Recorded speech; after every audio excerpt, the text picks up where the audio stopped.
오늘 저희는 좀 특별한 문제를 좀 살펴보려고 합니다.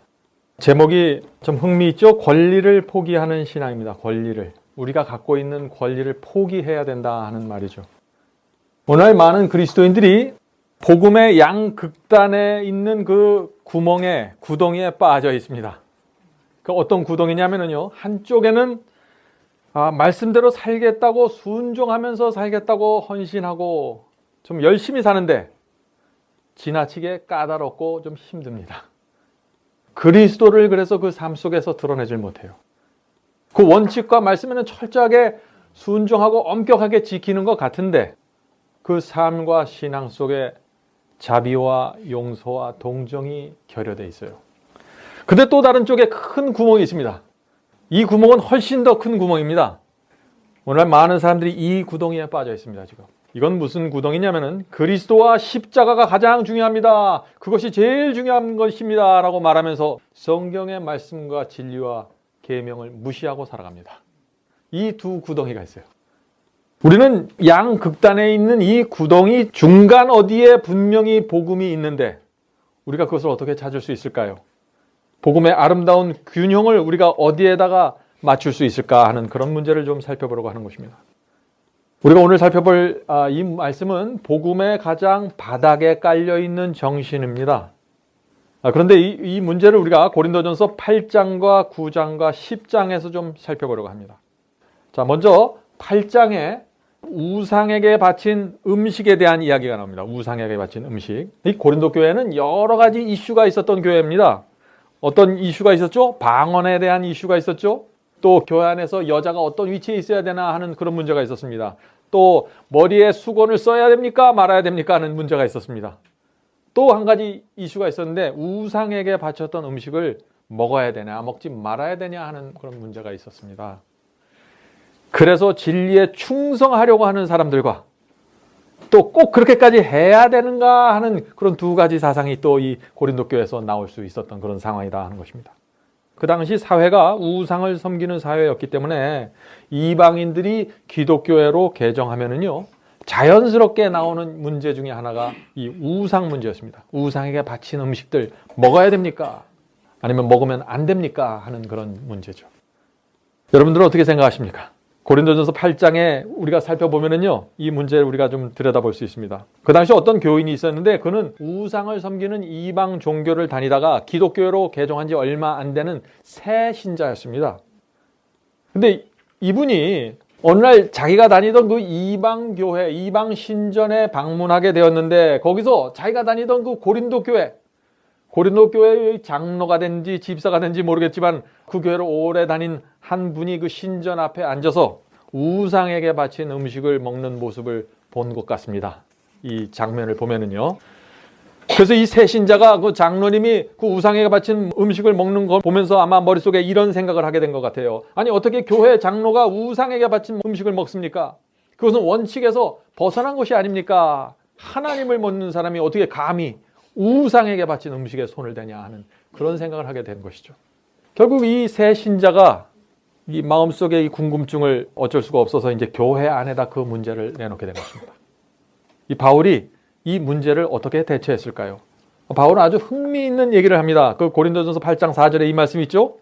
그러므로 우상의 잼을 먹는 일에 대하여는 우리가 우상은 세상에 아무것도 아니며 또한 하나님은 한 분밖에 없는 줄 아노라. 이 말씀이 지금 무슨 뜻입니까? 우상에게 바쳤다는 음식을 당연히 먹을 수 있다라고 말하는 것이에요. 당연히. 근데 왜 당연히 먹을 수 있다라고 얘기했습니까? 바울은 지금 이런 얘기를 하는 것이에요. 우상은 나무나 돌로 만든 조각인데 뭘 그렇게 신경을 쓰냐 하고 얘기하는 거예요. 예? 음식물을 그 우상 앞에 돌 앞에다 갖다 놔서 나무 조각 앞에 놨다고 뭐 음식이 악해지냐 선해지냐 뭐 부패가 됐냐 썩냐 이런 문제를 지금 얘기하는 거예요. 얼마나 과학적이고 진짜 신앙의 중심으로 들어가는 얘기입니까? 바울은 우상은 세상에서 아무것도 아니며 하나님은 한 분밖에 없는데 뭘 그거 갖고 그렇게 신경을 쓰냐고 지금 얘기하는 거예요. 예? 이게 바울의 신앙입니다. 다시 말해서 바울은 만일 우리가 우상에게 바쳤던 음식을 먹지 않는다면 우리는 돌이나 나무로 만든 그 조각에게 어떤 의미를 부여하는 것이 아니냐. 그걸 정말 신으로 만드는 것이 아니냐. 우상 앞에 음식을 놓는다고 해서 깨끗한 것이 더럽게 되고 더러운 것이 깨끗하게 될 수 있는가? 저것은 나무 조각인데 돌 조각인데 뭘 그걸 그렇게 신경 쓰냐 하는 얘기예요. 여러분은 정말 우상을 신으로 만들려고 하는 것입니까? 라는 도전을 하는 것이죠. 이것이 바울의 신앙입니다. 바울은 지금 타협하는 것이 아니죠. 바울은 정말 중요한 분명한 신앙을 분명하게 세우는 것입니다. 바울은 신앙을 분명하게 세우면서 동시에 우상에게 바쳤던 음식을 먹을 수 있는 자유를 지금 성도들에게 나눠주는 것입니다. 여러분들 이것을 아셔야 돼요. 진리를 정확하게 아는 자만 자유가 생길 수 있는 것입니다. 진리를 희미하게 알면은요, 자꾸 그거를 범하게 되면서 양심의 가책을 받아요. 안 먹으면 안 먹고 먹으면 먹고 분명한 진리가 세워져야 됩니다. 그래야 그거에 의해서 우리의 양심이 자유롭게 되고 규제를 받게 되는 것이에요. 그것이 그리스도인의 삶입니다. 신앙이에요. 그래서 진리가 분명하지 않은 사람들은요, 자꾸 이유 없는 가책을 받고 정죄를 느끼게 되는 것이에요.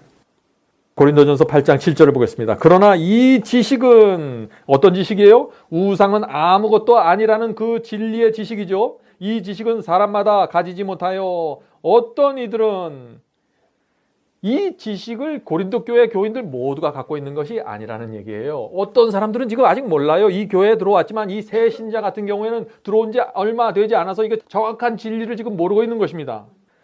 계속해서 읽겠습니다. 어떤 이들은 지금까지 우상에 대한 습관이 있어, 지금까지 해오던 습관이 있어 우상의 제물로 알고 먹는 고로 그들의 양심이 약해지고 더러워지느니라. 지금 이 얘기는 뭐예요? 그거 우상에게 바쳤던 거 먹으면 안 된다는 것을 알면서도 먹는 거예요. 이 사람은 진리를 정확히 모르니까. 그래서 알면서도 먹는 거예요. 그러면 어떻게 된다고 그랬어요? 양심이 약해지고 더러워지느니라. 여러분들이 성령의 음성을 알고 성령의 음성을 듣고 무엇이 진리라고 양심적으로 믿으면서 그것을 계속 하잖아요. 어떻게 된다 그랬어요? 양심이 약해지고 더러워진다 그랬어요. 양심이 약해져요. 왜 약해져요? 알면서 자꾸 하는 거예요. 알면서. 그러면서 유혹에 저항하는 힘이 약해져요. 양심이. 그래서 점점 더 약해집니다. 약해질 뿐만 아니라 그것을 계속 음성을 거절하고 범하니까 더러워진다는 것이에요. 그것이 지금 이 새 신자가 갖고 있던 문제였어요. 자, 지금 바울이 말하고자 하는 이 포인트가 어디에 있습니까? 우상에 대한 진리를 아는 사람들은 우상에게 바친 음식에 대해서 올바로 생각할 수 있지만은, 진리를 정확하게 아니까 올바로 생각할 수 있지만, 우상에 대한 주님의 뜻을 모르는 사람들은, 성경 말씀을 정확하게 이해하지 못하는 사람들은 우상에게 바친 음식을 먹을 때마다 자꾸 양심이 꺼리끼는 거예요. 그래서 약해지고 더러워지게 된다는 얘기죠. 이해하시겠습니까? 네. 예. 그 다음에 8절 읽겠습니다. 8절. 식물은 우리를 하나님 앞에 세우지 못하나니 우리가 먹지 아니하도 부족함이 없고 먹어도 풍족함이 없으리라. 이 진리를 정확하게 알면은요, 말이 분명해집니다. 진리가 정확하지 않으면요, 말이 항상 중간을 헤매요. 이것도 아니고 저것도 아니고. 그래서 듣는 사람들에게 정확한 메시지가 전달이 안 돼요. 그리스도인은 그렇게 되면 안 됩니다. 자, 지금 바울이 하고 있는 이 말씀의 뜻이 뭡니까? 우상에게 바친 음식을 먹는다고 해서 우리가 죄를 짓는 것도 아니고, 또 그것을 안 먹는다고 해서 우리가 하나님 앞에 무슨 공로를 세워서 무슨 페이버를 받는 것이 아닌데, 하나님의 무슨 의의를 받는 것도 아니라는 것입니다. 오늘 많은 사람들이 바울에 대해서 오해하는 것들이 참 많이 있습니다. 이 바울은 복음적이기 때문에 원칙과 계명을 중요시 여기지 않는다 하는 그런 사상들이 오늘날 기독교에 굉장히 많이 있죠. 바울은 마치 진리와 계명을 무시하면서 넘나드는 사람처럼, 그렇게 아주 자유로운 사람처럼 그렇게 생각하는 것이에요. 그거 자유로운 것이 아니죠. 사실은 그것은 정말 큰 오해입니다. 바울이 이렇게 자유로워질 수 있었던 이유가 뭐예요? 진리를 꿰뚫어 봤기 때문이에요. 다른 이유가 아니에요. 네? 진리를 꿰뚫어 보지 못하면 자꾸 외식하게 돼요. 눈치를 보면서 내가 이렇게 해도 되나 하고 자꾸 살피게 돼요. 바울은 그러지 않았다는 얘기예요. 바울은 정확한 진리를 먼저 세웠습니다. 그리고 그것을 분명하게 드러냈어요. 이것은 타협이 아닙니다. 여러분들 동의하십니까? 네, 고린도전서 8장, 9장, 10절에서 우리가 이 사실을 계속해서 확인할 것입니다. 계속해서 바울의 정신을 좀 보죠. 바울은 믿음이 연약한 자를 배려하는 정신이 있었습니다. 근데 많은 사람들이 이런 배려를 타협이라고 생각해요. 또 잘 우리가 이 말씀을 좀 들여다봐야 됩니다.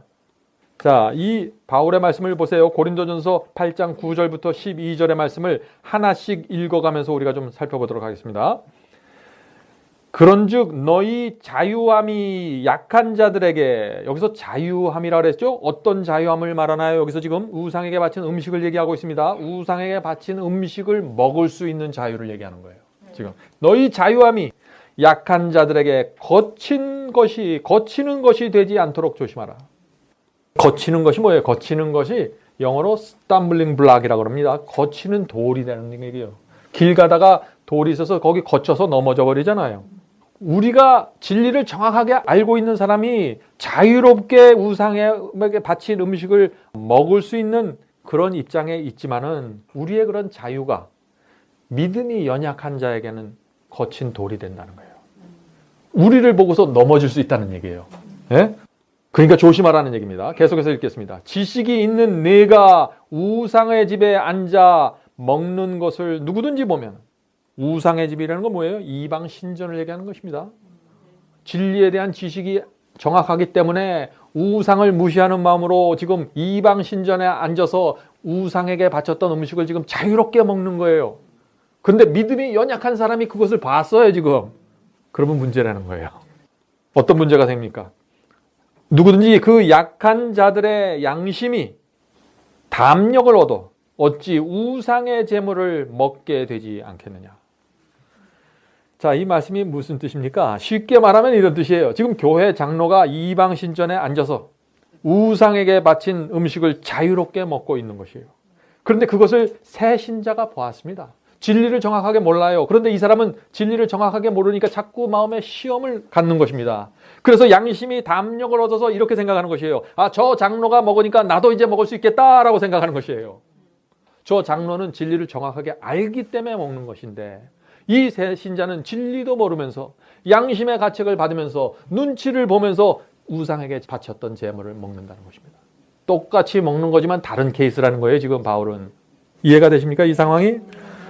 다시 말해서 지금 이 새 신자는 진리를 이해했기 때문에 먹는 것이 아니라, 저 장로가, 저 목사가 먹으니까 나도 이것을 먹을 수 있다.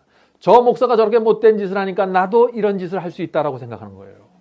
그렇게 하지 말라는 것입니다. 그게 바로 스tam블링 블락, 거친 돌이 된다는 거예요. 성도 여러분, 지금 바울이 무엇을 말하고 있는 것이에요? 말씀의 빛을 많이 받은 자들은 연약한 자들을 위해서 배려해주고 조심하는 정신을 가져야 된다는 것입니다. 내가 자유를 갖고 있다고 마음대로 자유를 쓰면 안 된다는 것이에요. 내가 갖고 있는 자유가 성경으로 입증되는 자유라고 할지라도 저 영혼에게 거침돌이 되면 조심하라는 것입니다. 이게 바울의 정신이에요. 이것을 이해해야 우리가 이 복음의 중심으로 들어갈 수 있는 것입니다. 자, 그런데 나를 위해서 조심하는 것이 아니에요. 내가 구원받기 위해서 조심하는 것이 아닙니다. 내가 지옥에 가지 않으려고 조심하는 것이 아니에요. 나랑은 상관없이 순전히 저 영혼을 위해서 조심하는 거예요. 얼마나 멋있는 신앙입니까? 우리가 이런 신앙으로 살아가면은요, 복음의 문이 열리고 영혼들이 나에게 옵니다. 네, 영혼들이 나를 찾아서 와요. 자, 고린도전서 8장에 나오는 이런 상황들이 오늘날 교회 안에서도 아주 흔하게 일어나고 있는 상황들이죠. 진리를 많이 받은 사람들이 그 주변에 있는 진리를 모르는 영혼들을 우리가 어떻게 대해야 될까 하는 이런 문제를 지금 얘기하는 것입니다. 우리의 가정 안에서, 교회 안에서.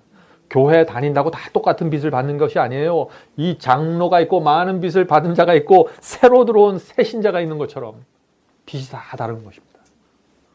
신앙이 좋다고 생각되는 어떤 사람이 잘못된 행동을 하는 것을 보잖아요. 실제로는 잘못된 게 아닌데 잘못되었다고 판단하는 거예요. 자꾸 주변 사람들이. 빚을 적게 받은 사람들이. 믿음이 연약한 자들이.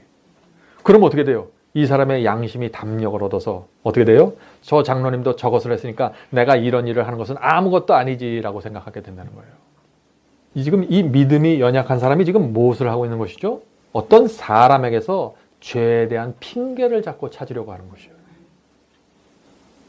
믿음이 부족한 사람의 특징이 이것이에요. 진리를 보는 것이 아니라 사람을 보고서 내가 어떻게 할지를 결정하는 것입니다. 여러분들 마음속에 그런 것이 있습니까? 여러분들 그 면에 있어서 믿음이 약한 것이에요. 조심하시기 바랍니다.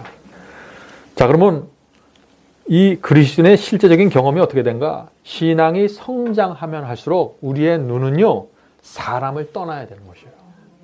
하나님의 말씀에 꽂혀야 되는 거예요. 그 말씀이 무엇이라고 하는 걸 살피는 거예요. 이 교회 교인들이 무슨 짓을 해도 상관없어요. 하나님의 말씀이 뭐라고 얘기했는지가 중요한 것이에요. 성경이 말하는 신앙은 사람의 의견이나 상황에 상관없이 몇 사람이 찬성표를 던지는가 중요한 게 아니에요. 하나님의 말씀 하나만을 놓고 결정하는 것입니다. 지금 바울의 신앙이 그거라는 것이에요. 누가 바울의 신앙이 쉽게 타협하는 신앙이라 그래요? 어림없는 얘기예요. 바울의 신앙은 전혀 그런 게 아닙니다. 오해하는 것이죠. 고린도전서 8장 마지막 절에 바울이 기가 막힌 이야기를 또 합니다. 13절입니다. 그러므로 만일 식물이 내 형제로 실족게 하면 나는 영원히 고기를 먹지 아니하여 내 형제를 실족지 않게 하리라. 얼마나 기가 막힙니까?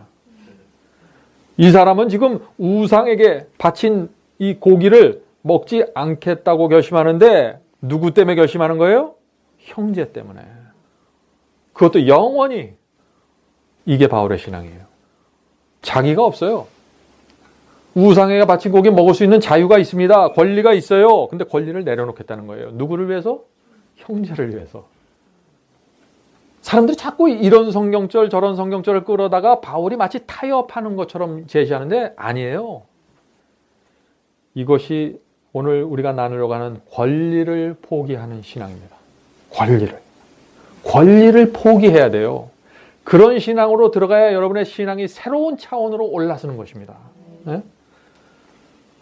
우상에게 바쳤던 음식 먹을 수 있습니다. 왜냐하면 우상은 아무것도 아니고 돌 조각이고 나무 조각이니까. 그러나 내가 그것을 먹어서 만약 내 옆에 있는 형제와 가족이 실족한다면 내가 그것을 영원히 먹지 않겠다고 선언하는 거예요. 이것이 형제를 시험에서 보호하고자 하는 바울의 마음이었습니다. 이런 마음이 우리에게 있다면 어떻게 달라질까요? 이 바울의 신앙에 세 가지가 있었어요. 뭐냐면은 은혜가 있었습니다. 연약한 형제에 대한 동정이 있었어요. 그것만 있는 게 아니에요. 영원히 내가 그것을 먹지 않겠다는 단호함이 있었어요. 이 세 가지가 섞여 있어야 돼요. 어떤 사람들은 은혜만 있어요. 단호함이 없고. 그것도 참 문제예요. 네? 어떤 사람은 아주 엄격한 단호함만 있어요. 동정이 없고. 그것도 또 문제입니다. 이게 복음의 양극단에 빠져 있는 구덩이에요. 이게. 거기서 빨리 빠져나오셔야 돼요. 지금 바울이 갖고 있는 은혜와 동정과 결연한 단호함, 이 세 개가 어울려 있는 신앙을 갖고 있잖아요. 그 사람은 진리로 거듭난 사람이에요. 분명합니다. 저는 이런 신앙을 갖고 싶습니다. 여러분은 어떻습니까? 네? 자, 다음 문제 좀 살펴보죠. 고린도전서 10장에 또 비슷한 문제가 나옵니다. 이 제목은 제가 묻지 말고 먹어라라고 붙여놨죠. 재밌죠, 제목이. 자, 이 문제는 무엇이냐면요. 그 당시 우상에게 바쳤던 고기가 시장에 팔려 나왔어요. 시장에 팔려 나오니까 지금 이 어떤 교인이 또 다시 문제를 제기하는 것이에요. 어떤 문제냐? 지금 이방인들이 신전에 바쳤던 고기를 다시 들고 나와서 시장에 팔고 있는데, 마켓에서 지금 그걸 팔고 있는데, 이 고기가 우상에게 바쳤던 고기인지 아니면 정상적인 가정집에서 나온 그냥 고기인지 어떻게 알 수 있습니까? 어떻게 그걸 함부로 그냥 이것저것 집어먹습니까? 그런 질문이에요. 바울이 이 질문을 어떻게 대답했을까요? 묻지 말고 먹어라라고 대답한 거예요. 묻지 말고 먹어라. 네? 고린도전서 10장 25절 27절입니다. 무릇 시장에서 파는 것은 양심을 위하여 묻지 말고 먹어라. 이는 땅과 거기에 충만한 것이 주의 것임이니라. 양심을 위해서 묻지 말고 먹어라. 이게 무슨 뜻입니까? 우상은 아무것도 아닌데, 이렇게 되든 저렇게 되든 큰 문제가 아닌데, 이런 진리를 모르는 사람이 자꾸 이거 물어보고 저거 물어보고 확인하기만 하면은 양심이 문제가 생긴다 이거예요. 양심만 불편해지는데 왜 그거 자꾸 묻냐? 먹어도 된다. 우상은 돌 조각이고 나무 조각이야. 신경 쓰지 마. 계속해서 얘기하는 것이에요. 여기서 우리가 알아야 될 것은요, 어떤 한 진리가 분명하게 세워지잖아요. 그와 연관된 많은 문제들이 해결돼 버려요. 완전히 자유로워집니다. 제가 여러분들 혹시 오해할까 싶어서 좀 한 가지 좀 말씀드리겠습니다. 지금 바울은요, 개고기나 뱀이나 아무거나 잡아먹으라는 얘기가 아니에요. 예? 오늘날 사람들이 자꾸 이걸 갖고 그냥 아무거나 먹어도 된다, 우리에게 자유가 주어졌다라고 끌고 나가려고 하는데 오해예요. 지금 우리 뭘 얘기하고 있는 거예요? 우상에게 바친 제물에 대해서 얘기하는 거예요. 그거에 대해 자유가 주어졌다고 얘기하는 거예요. 지금 이해하시겠죠? 성경에는 절제라는 원칙이 있습니다. 그것은 성령의 열매예요.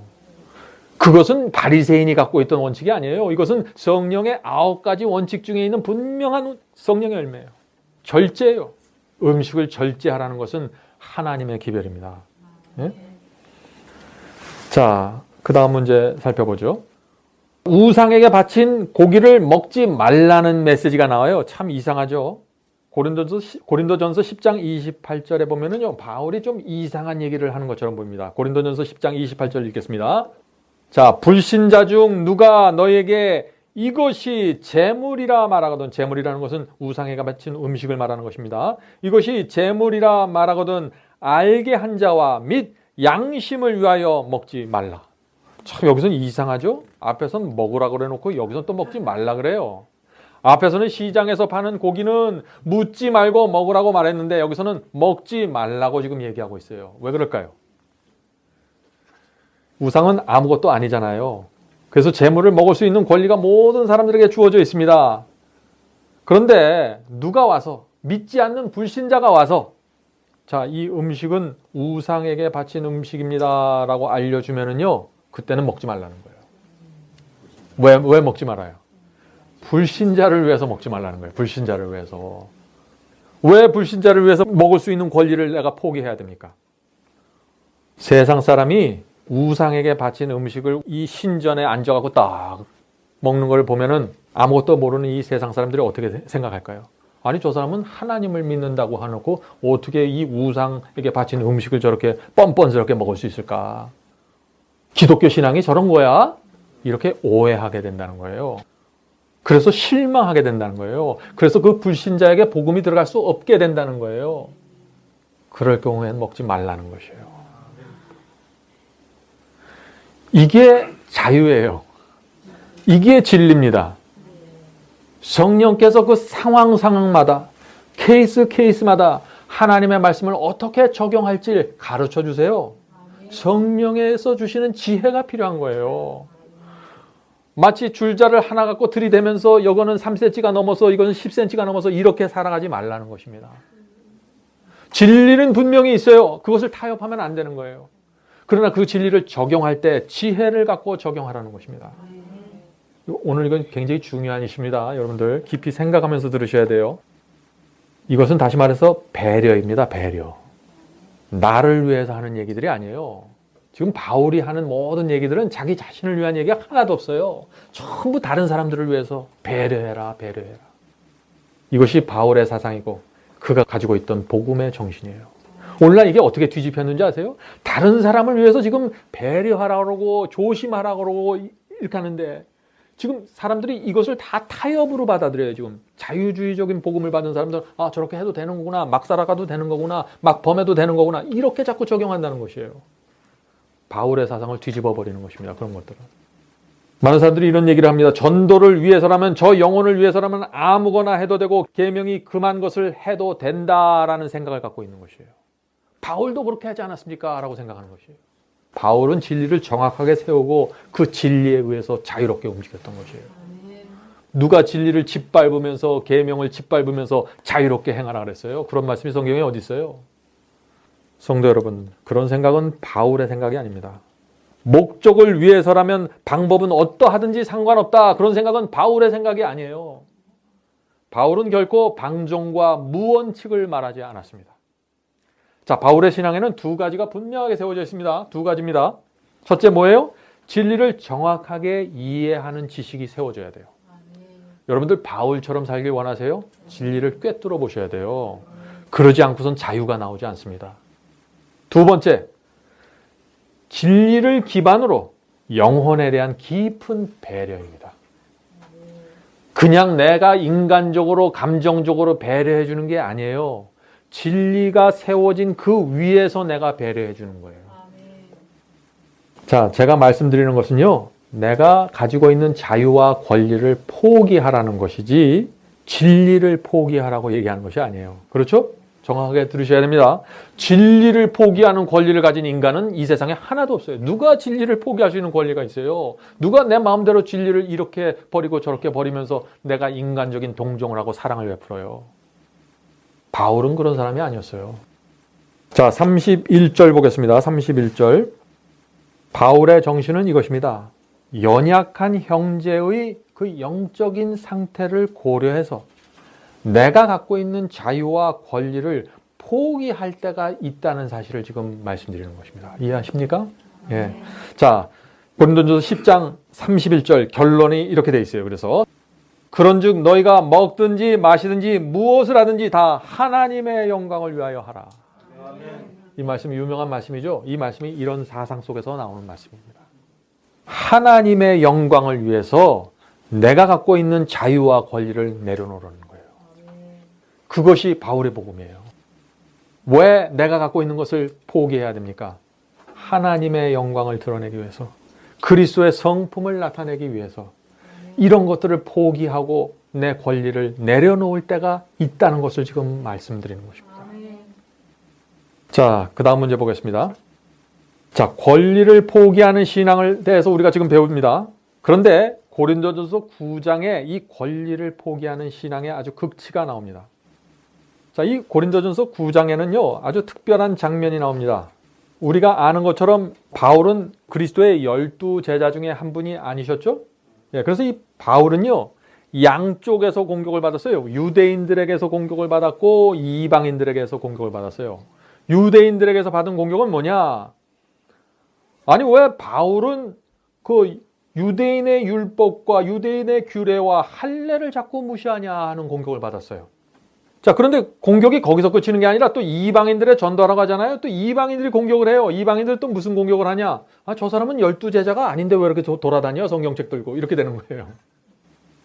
유대인들은 알아요. 지금 사도 바울이 어디서 어떻게 사도가 됐는지. 그런데 소아시아 로마로 돌아다니면서 전도할 때는 그쪽에 있는 이방인들은 사도 바울의 정체를 모르는 것입니다.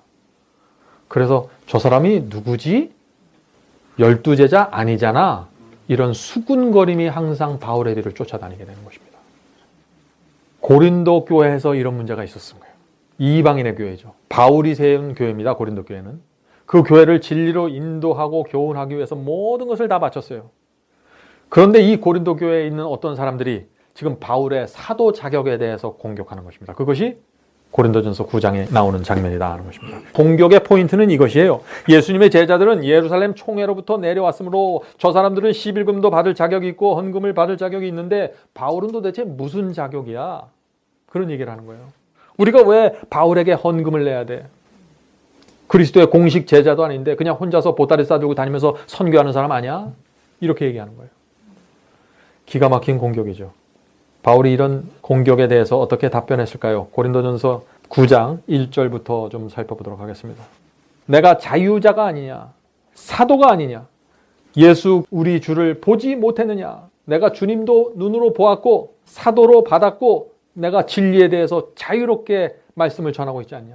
그런 얘기죠. 주 안에서 행한 나의 일이 너희가 아니냐? 다른 사람들에게는 내가 사도가 아닐지라도 너희에게는 사도니.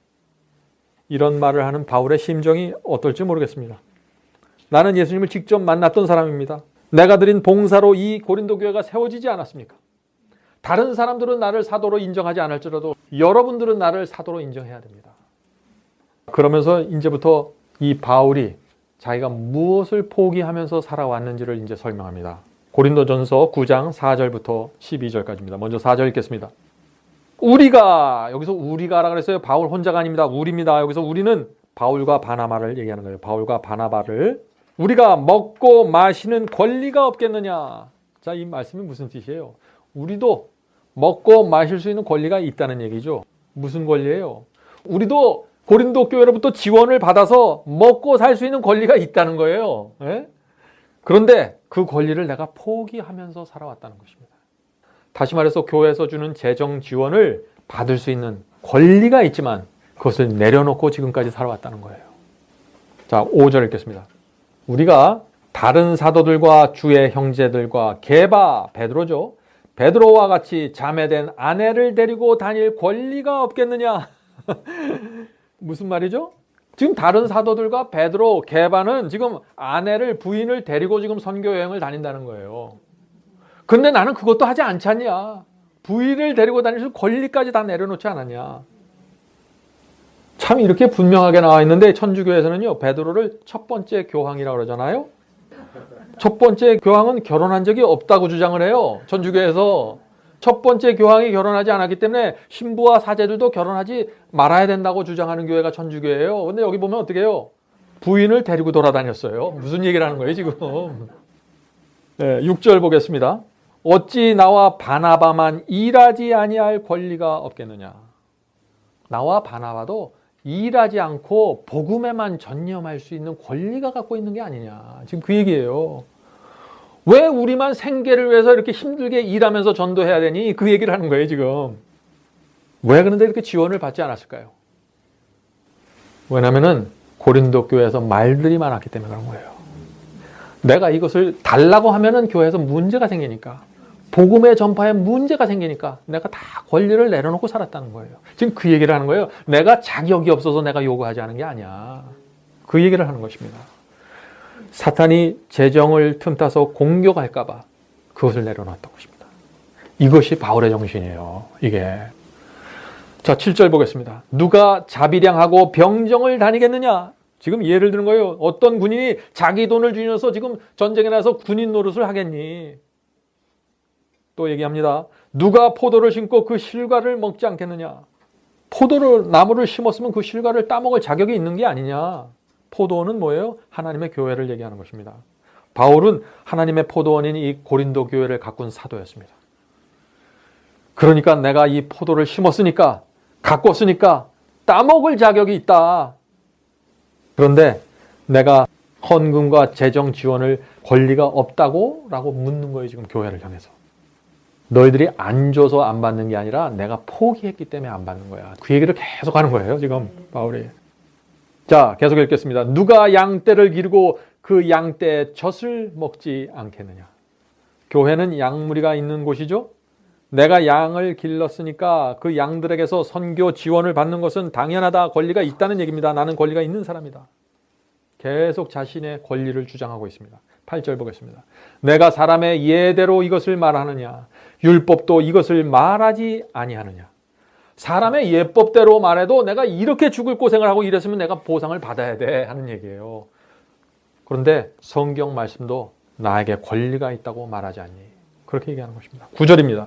모세 율법의 곡식을 밟아서 떠는 소에게 망을 씌우지 말라 기록하였으니 하나님께서 어찌 소들을 위하여 염려하시느냐?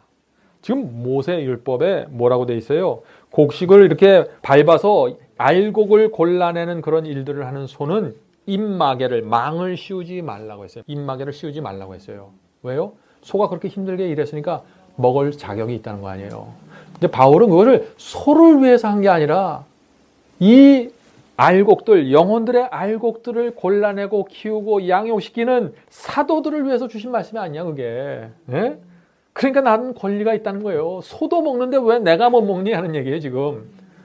저는 이런 거 보면 정말 불쌍해요. 네?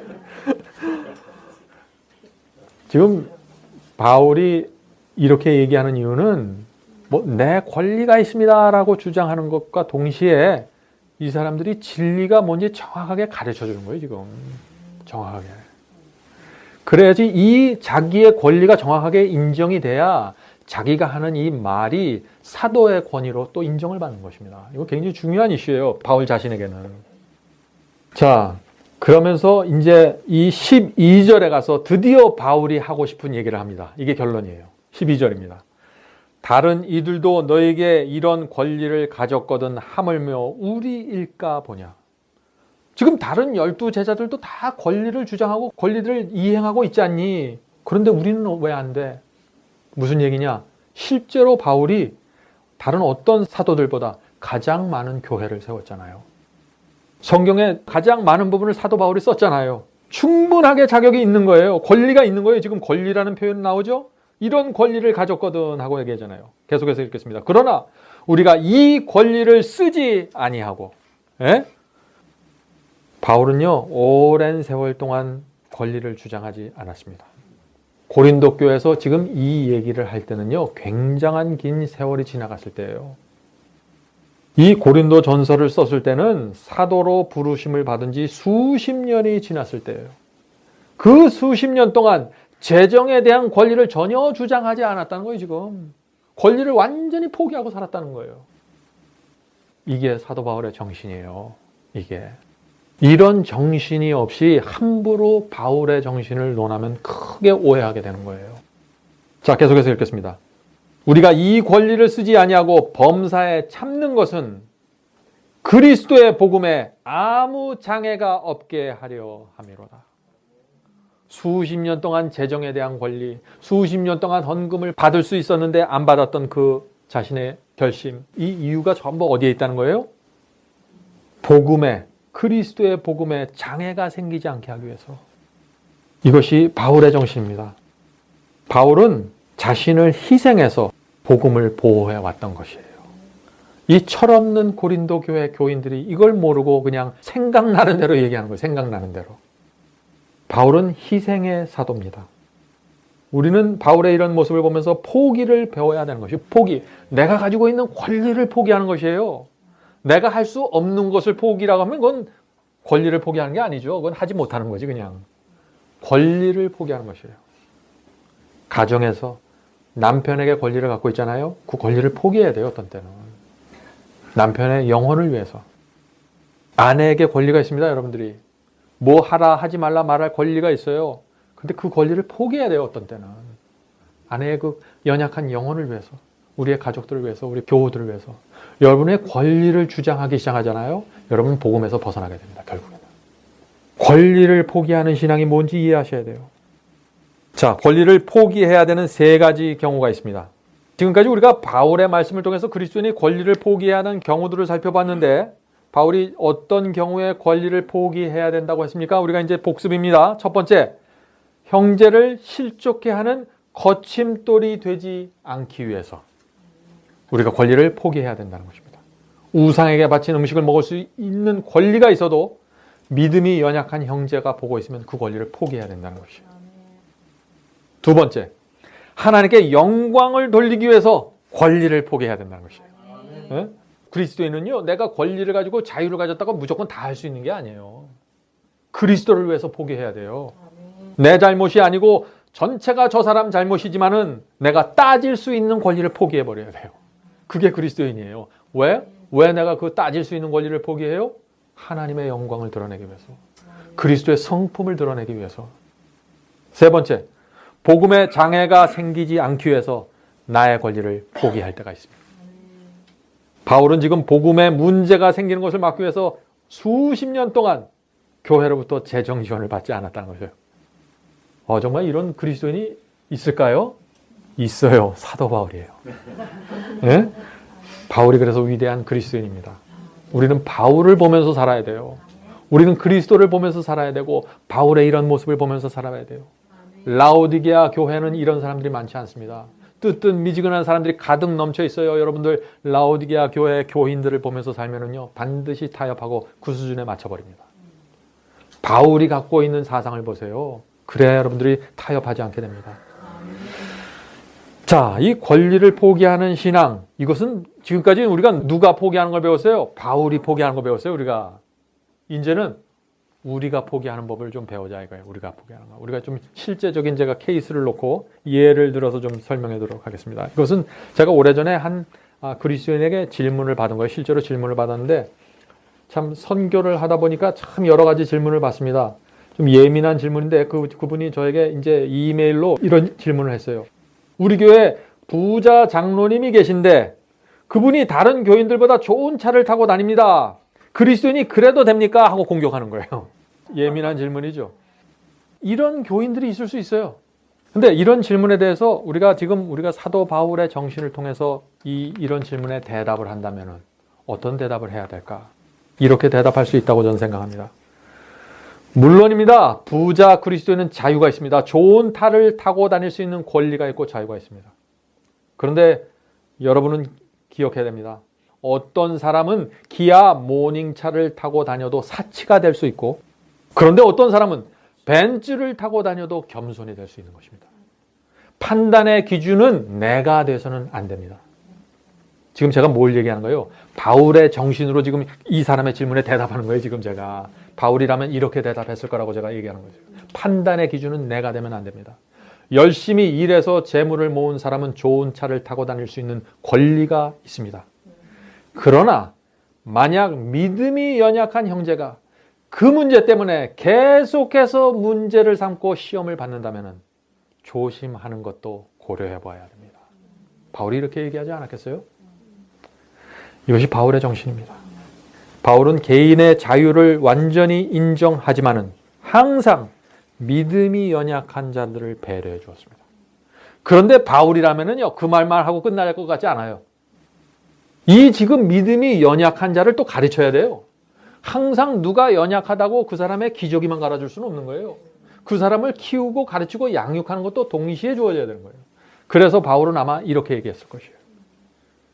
그대가 가난하다고 해서 부자 장로의 재물 때문에 시험을 받는 것은 문제입니다. 라고 말했을 것입니다. 왜냐하면 진짜 믿음을 가진 사람은 내가 아무리 가난하다고 할지라도 부자에 대해서 열등감을 느끼거나 질투하는 문제에 빠지지 않기 때문입니다. 왜 우리가 그리스도인에서 다른 사람의 주머니 속에 있는 돈에 대해서 관심을 갖냐? 왜 그것 때문에 내가 시험을 받냐? 그런 얘기예요. 온 교인들이 부자이고 나 혼자 지질이 가난하다고 할지라도 열등감에 빠지면 안 되는 것입니다. 그런 사람들은 정말 그리스도인이 아닌 거예요. 바울의 얘기를 들어보세요. 빌립보서 4장 11절입니다. 어떠한 형편에든지 나는 자족하기를 배웠노니. 이것이 바울의 정신이에요. 여러분들 가난하십니까? 걱정하지 마세요. 어떤 형편에 있든지 자족하기를 배우세요. 네? 그리스도인은요, 돈이 많고 적음에 상관없이 살아가는 사람이에요. 우리는 나그네 아니에요. 나그네인데 뭘 그걸 따져요. 네? 그래서 그리스도인은 진정한 자유를 누리게 되는 것입니다.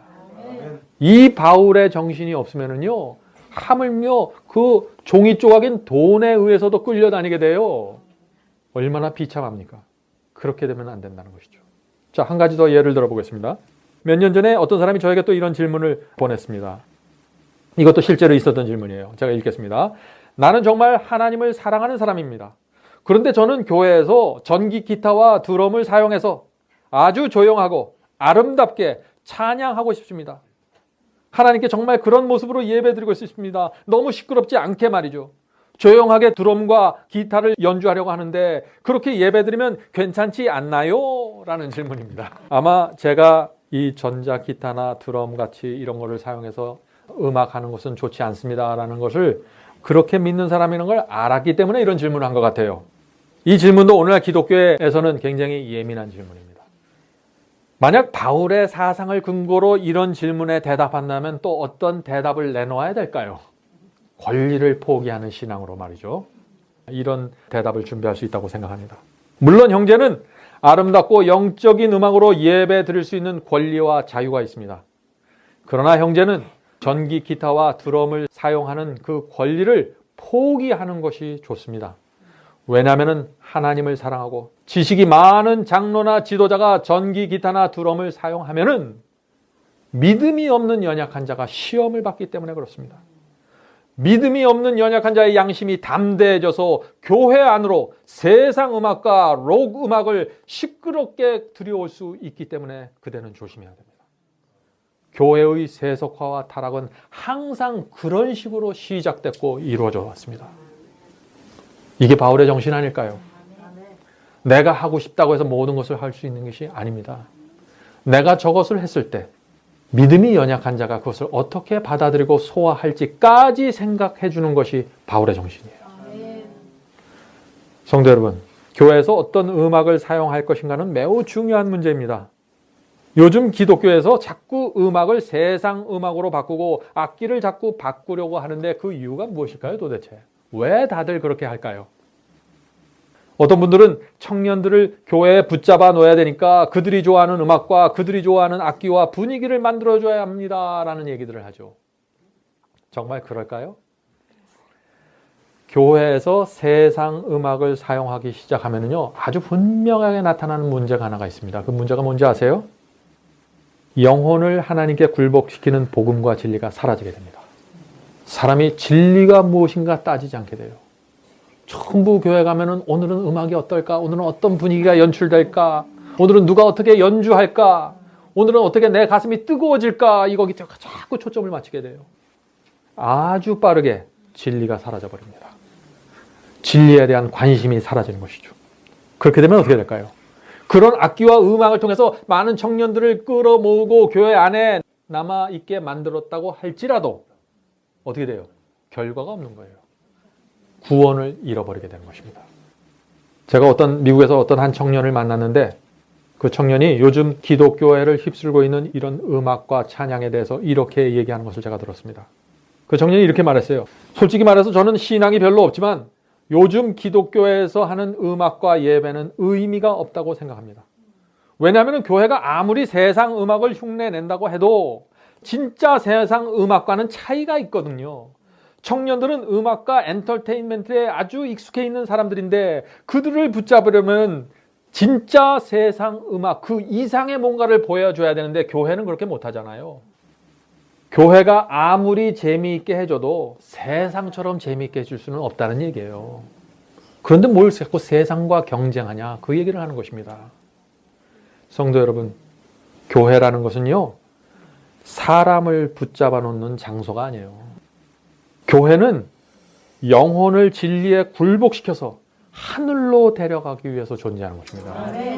그 이유와 목적이 사라져버리면 그때부터는 교회가 아니에요. 그거는. 우리가 단지 사람들을 교회에 붙잡아 놓기 위해서 음악과 예배를 이렇게 저렇게 바꾸어 나가면은요, 그때부터 교회는 길을 잃어버리게 됩니다. 존재 이유가 없어지는 것이에요. 오늘날 기독교에 이런 일들이 너무나 많이 일어나고 있잖아요. 이렇게 교회가 음악을 바꾸고 예배를 바꾸고 세상을 닮아가기 시작하면 어떤 문제가 생기는지 아세요? 아주 심각한 문제가 생겨요. 무슨 문제인가? 진지한 신앙을 추구하는 사람들이 교회에서 외로움을 느끼기 시작합니다. 그건 틀림없어요. 이 예배 속에 드럼이 들어오고 밴드가 들어와서 시끄러워지잖아요. 감정적인 예배가 되잖아요. 그러면 깊은 진리가 사라지면서 문제가 생기는데 어떤 문제냐? 알곡들이 사라지기 시작합니다. 교회는 알곡을 키우기 위해서 그들을 양육하기 위해서 예배드리고 찬양하고 말씀을 선포하는 곳인데 가라지들만 무성하게 자라는 곳으로 바뀌게 되는 거예요. 왜? 알곡들이 외로움을 느끼고 떠나가게 됩니다. 어디 다른 교회 없나? 어디 정말 깊은 말씀을 나눠주는 곳이 없는가? 어디 성령의 역사가 충만한 것이 없는가? 어떻게 정말 마음을 집중해서 예배 드릴 수 있는 그런 분위기가 없는가? 그런 곳을 찾아서 사람들이 떠나가게 되는 것이에요. 숫자는 많아집니다. 그러나 알곡은 줄어듭니다. 정말 안타까운 것은 오늘날 많은 사람들이 여호와의 말씀과 경건함보다는 나의 즐거움과 내 기쁨을 더 중요하게 봅니다. 그래서 이 교회가 그거 금방 알거든요. 그러니까 교회 지도자들이 또 무슨 전략을 생각하는 거예요. 신자들의 느낌과 감정에 부담을 주고 무거움을 주는 것은 뭐든지 다 빼버려야겠구나라고 생각하는 것입니다. 이게 교회 성장법이에요. 교회 성장을 어떻게 해야 되는가 지금 이렇게 가르칩니다. 교인들, 신자들의 마음에 부담 주고 무거운 느낌을 주는 거 전부 하지 말아라. 음악이면 음악도 바꾸고 그게 설교면 설교도 바꿔라. 이게 교회 성장법이에요. 기독교회가 이런 분위기로 흘러가니까 어떻게 됐습니까? 교회가 아주 감성적인 짧은 이야기로 변했습니다. 예배 속에 발라드가 들어왔고 락 음악이 들어왔습니다. 그거에 맞춰야 되니까 또 드럼과 전자기타가 들어왔어요. 조명이 바꾸기 시작합니다. 그러면서도 이것이 하나님의 교회입니다 라고 얘기하고 그런 곳에서 믿음으로 말미암는 의를 얘기하고 있어요. 이게 도대체 어떻게 된 얘기예요? 그런데 놀라운 것은요, 이 모든 이런 변화들과 일들이 영혼을 구하기 위해서 우리는 이렇게 합니다 라고 얘기하고 있는 거예요. 바로 이것이 바울의 정신입니다 라고 얘기하고 있는 거예요. 바울이 정말 그런 정신을 갖고 있었어요? 참, 정말 하나님께서 원하시는 방향이 뭔지 모르는 거예요, 지금 오늘날 기독교회가. 몇 해 전에 어떤 기독교 언론인이 이런 글을 발표했습니다. 제가 읽겠습니다. 나는 몇 해 전에 로마서 12장 1절과 2절을 연구하는 집회에 참석한 적이 있습니다. 집회의 주제 찬양으로 너희는 이 세대를 본받지 말고 오직 마음을 새롭게 함으로 변화를 받아라 라는 로마서 말씀을 찬양으로 정열적으로 사람들은 부르고 있었습니다. 집회에 참석한 교인들은 집회 내내 이 세대를 본받지 말자라고 소리치면서 밴드에 맞춰서 머리를 흔들고 발을 구르면서 찬양을 했는데 그 모습은 이미 세상을 이미 그대로 본받은 모습이었습니다. 이 세대를 본받지 말자고 찬양하는데 그 모습은 그대로 본받고 있었다는 얘기입니다. 찬양을 하는데 무슨 가사로 부르는지 모르는 거예요, 지금. 네? 성도 여러분, 지금 세상이 교회 안에 깊이 들어와 있기 때문에 이제 무엇이 거룩함이고 무엇이 세상인지 구별이 안 돼 버리는 거예요, 지금. 교회를 다니지 않는 제 친구가 있는데 불신자 친구입니다. 제가 얼마 전에 그 친구를 만나서 얘기하는데 요즘 기독교에서는 예배 시간에 드럼을 치고 발라드와 록 음악에 맞춰서 찬양을 한다라고 제가 요즘 기독교 형편을 얘기해 줬더니 그 친구가 눈을 동그랗게 뜨고 이해할 수 없다는 듯이 입을 다물지 못하고 나를 쳐다보더라고요. 왜 그래요? 세상 사람이 봐도 상식에 벗어난 거예요, 그거는. 세상이 교회를 향해서 갖고 있는 기대가 있는 거예요. 세상은 저 교회는 우리보다 거룩하겠지, 우리보다 뭔가 낫겠지라고 바라보는 거예요. 그런데 교회는 세상의 그런 기대를 철저하게 외면하고 있는 것이에요. 세상을 흉내내야 사람들이 모으고 세상을 흉내내야 우리가 행복해질 수 있다고 생각하는 것입니다. 이것을 도대체 어떻게 해야 됩니까? 기독교회가 지금 바벨론의 중심으로 깊이 들어가고 있는 것입니다. 자, 마지막 바울의 전도 정신 보겠습니다. 바울의 전도 정신. 바울은 자신이 권리를 포기하는 이유를 이렇게 설명했습니다. 고린도전서 9장 19절입니다. 내가 모든 사람에게 자유하였으나 스스로 모든 사람에게 종이 된 것은 더 많은 사람을 얻고자 함이라. 자, 이 말씀이 무슨 뜻입니까? 지금 바울은 더 많은 사람을 구원하기 위해서 종이 되었다고 말하는 것이에요. 다시 말해서 더 많은 영혼을 구하기 위해서 내가 가지고 있는 권리를 내려놓았다는 것이에요. 그런데 놀라운 것은요, 오늘날 이 성경절에 또 많은 사람들이 시험을 대고 있어요. 이 성경절 때문에. 오늘날 교회 속에 세상 음악과 엔터테인먼트를 갖고 들어오는 분들은요, 한결같이 이 말씀을 이용하면서 더 많은 사람을 얻기 위해서 우리가 이렇게 할 수밖에 없습니다 라고 얘기하고 있거든요. 지금 이 말은 그 말이 아니잖아요. 바울은 지금 더 많은 사람을 얻기 위해서 뭐가 되라는 거예요? 내 자신을 낮추고 종이 되라고 얘기하는 거예요. 누가 더 많은 사람을 얻기 위해서 세상을 갖고 오라 그랬어요? 누가 더 많은 사람을 얻기 위해서 엔터테인먼트를 들고 오라 그랬어요? 그러면서 이것이 바울의 정신이다, 우리는 바울을 따라가야 된다고 얘기해요. 참, 이게 도대체 어떻게 된 건지 모르겠어요. 요즘 전도를 할 때 가장 많이 언급되는 성경절이 뭔지 아십니까, 여러분들? 아마 이 성경절인 것입니다. 바로 다음 성경절이에요. 20절입니다. 고린도전서 9장 20절. 유대인들에게는 내가 유대인과 같이 된 것은 유대인을 얻고자 하며 율법 아래 있는 자들에게는 내가 율법 아래 있지 아니하나 율법 아래 있는 자 같이 된 것은 율법 아래 있는 자들을 얻고자 하며. 자, 많은 사람들이 이 말씀을 어떻게 생각합니까? 이렇게 받아들이죠. 유대인을 얻으려면 유대인처럼 되어야 하고 율법 아래에 있는 저 세상 사람들을 구원하려면 율법 아래에 있는 세상 사람들처럼 되어야 합니다 라고 얘기하는 것이에요. 그것이 바울의 정신입니다 라고 얘기하는 것입니다. 왜 이 성경절이 그렇게 자주 인용되는지 아시겠습니까? 이제 우리가 바울의 말씀을 생각할 때 잊지 말아야 될 것이 있어요. 그건 뭐냐면 바울이 어떻게 살아왔는가를 봐야 돼요.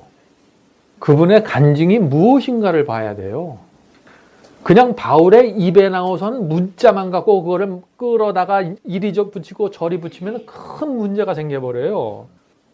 자, 바울이 어떤 간증을 갖고 있었던 분입니까? 어떻게 살아왔습니까? 고린도후서 11장 23절부터 28절에 이렇게 자기 자신을 말하고 있지 않습니까?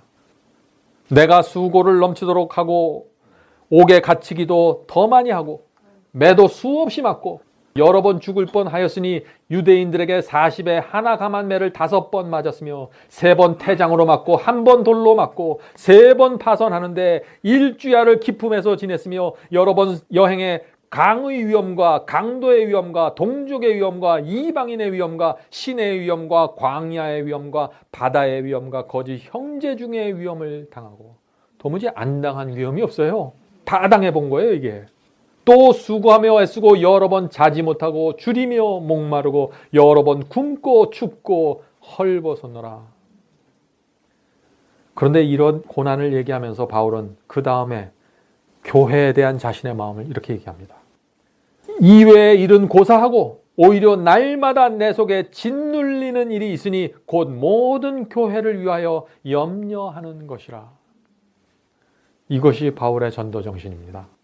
바울 앞에서 머리를 숙여야 돼요. 그래서 이런 간증과 경험을 갖고 있는 바울이 뭐라고 얘기한 거예요?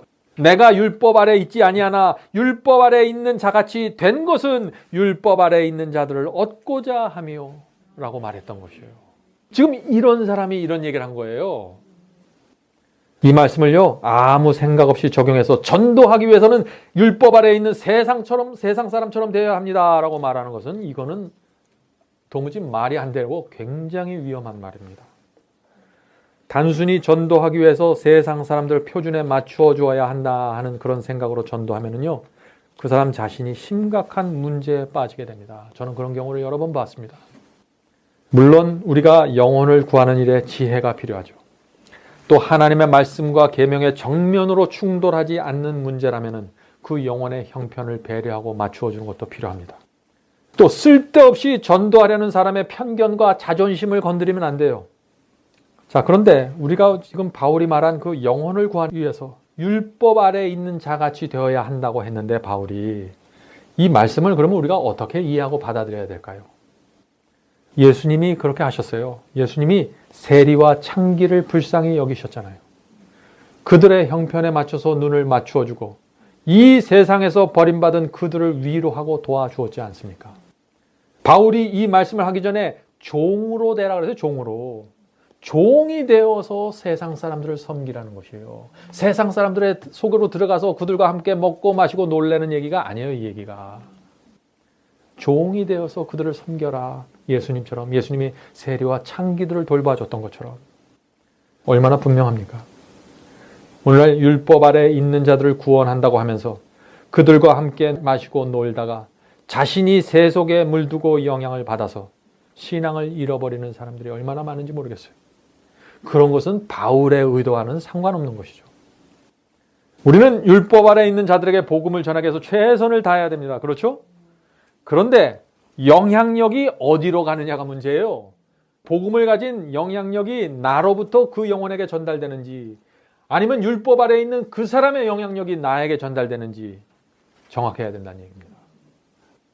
바울의 정신을 강조하고 바울의 복음을 얘기할 때 조심할 것이 있는데 그것은 어떤 경우에도 바울의 정신과 바울이 말하는 그 복음을 세속과 죄를 합리화시키는 방편으로 사용되면 안 된다는 것이에요.